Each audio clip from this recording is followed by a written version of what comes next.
Bonjour et bienvenue. Aujourd'hui, on part pour un voyage vraiment fascinant, celui de la découverte de soi.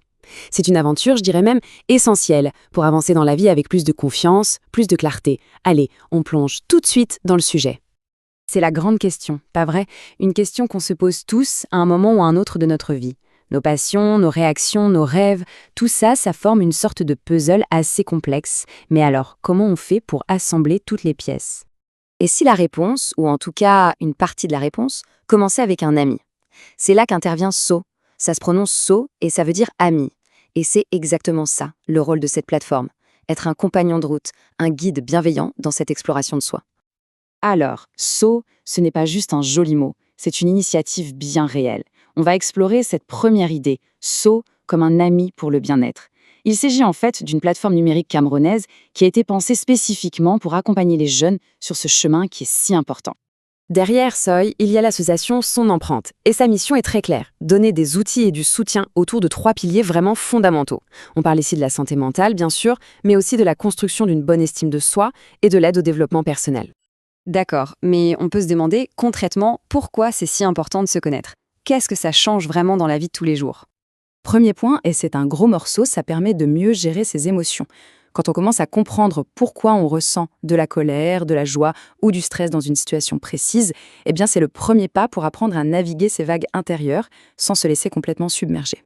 Deuxième point super important, ça aide à améliorer ses relations avec les autres. Forcément, en étant plus au clair avec ses propres besoins, sa façon de communiquer, on peut interagir de manière beaucoup plus authentique et donc plus saine avec son entourage.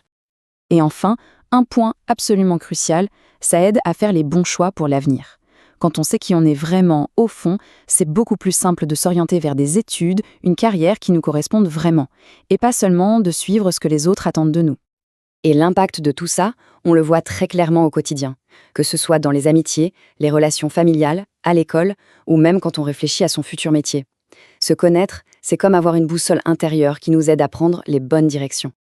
Bon, mais la personnalité, qu'est-ce que c'est au juste? C'est un grand mot, ça peut même faire un peu peur. Essayons de décomposer ça en quelques dimensions clés pour y voir plus clair. D'abord, un grand classique, l'axe introversion-extraversion. La question de fond, c'est celle de l'énergie.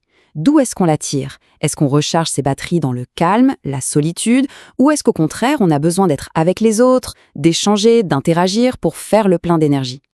Ensuite, il y a la façon de gérer le stress. C'est le spectre de la stabilité émotionnelle. Face à la pression, certaines personnes restent calmes, posées, elles gardent le cap. D'autres, au contraire, sont plus réactives. Elles vivent leurs émotions de façon beaucoup plus intense, un peu comme des sismographes. Et enfin, notre rapport à la nouveauté. Est-ce qu'on a tendance à être curieux, imaginatif, à toujours chercher de nouvelles expériences, ou est-ce qu'on préfère ce qui est familier, la routine, le pragmatisme? Ce qui est hyper important de comprendre, c'est qu'il n'y a pas une bonne ou une mauvaise approche. Chacune a ses propres forces. Ok, maintenant qu'on a vu la théorie, le plus intéressant, c'est de savoir comment on passe à la pratique. Comment est-ce qu'on peut explorer ces dimensions pour soi-même? C'est précisément là que So entre en jeu. La plateforme propose des outils très concrets, comme des tests de personnalité qui fonctionnent un peu comme un miroir. Ils aident à mieux se cerner, à mieux comprendre ses propres tendances. Et le parcours a été pensé pour être super simple et accessible. Il suffit d'aller sur la plateforme, de prendre le temps de faire le test, et ensuite on reçoit une analyse personnalisée qui met vraiment en lumière ses propres points forts. Cette phrase, elle résume parfaitement la philosophie de Soy. Le but, ce n'est jamais de juger ou de mettre les gens dans des cases, non. Il n'y a pas de bonne ou de mauvaise personnalité. Il n'y a que des facettes uniques, des forces qu'il faut d'abord identifier pour ensuite pouvoir les développer. Voilà, on arrive à la fin de ce parcours et il est temps de rassembler un peu toutes ces idées. Parce que le message final, le plus important, c'est que chaque personnalité est, par définition, absolument unique. C'est un fait tout simple, mais en même temps, c'est incroyablement puissant. Chaque combinaison de traits, de vécu, de sensibilité, eh bien, ça crée une personne qui est absolument unique au monde. Et ça, c'est une richesse immense.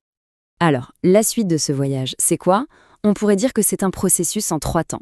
D'abord, apprendre à connaître sa personnalité. Ensuite, apprendre à l'aimer, à l'apprécier pour ce qu'elle est. Et enfin, l'aider à grandir. Des plateformes comme Sola sont là pour accompagner chaque étape de ce chemin, en se positionnant comme un véritable ami pour le bien-être. Au fond, la question du début, qui suis-je, elle évolue un peu. Elle devient plutôt qui est-il possible de devenir?